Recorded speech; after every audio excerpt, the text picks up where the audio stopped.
شروع سے لے کر آخر تک پوری گواہی میں نے اس کی پڑتال کی. اتنے پکے تھے کہنے لگے اگر آپ نے میری گواہی نہیں لی نا تو میں نے تو کل روزہ رکھنا ہی رکھنا ہے. ابھی جو عید کا چاند آ رہا ہے یہ 3 ڈگری پر ہے, ٹیلی اسکوپ سے بھی نظر نہیں آ سکتا. جو 29 کو ہوگا جی.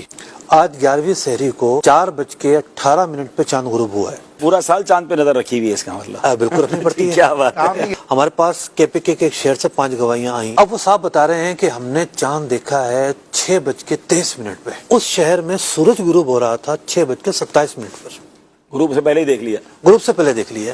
پاسبل ہی نہیں ہے. اچھا پہلی تاریخ کا چاند اتنا باریک چاند کہ جو 1% ویزیبلٹی ہے وہ نظر آ ہی نہیں سکتا گروپ سے پہلے. اچھا مفتی صاحب ایک سوال اور بھی چل رہا تھا کہ بنگلہ دیش اور انڈیا وغیرہ میں چاند نظر نہیں آیا تو پھر پاکستان میں وہ بھی صرف ایک شہر میں کیسے نظر آ سکتا ہے؟ دیکھیے بنیادی کنفیوژن یہی ہے کہ ہمیں چاند سے متعلق زیادہ معلومات نہیں ہے اور اس میں ایک بہت بڑا عنصر ہمارے میڈیا کا بھی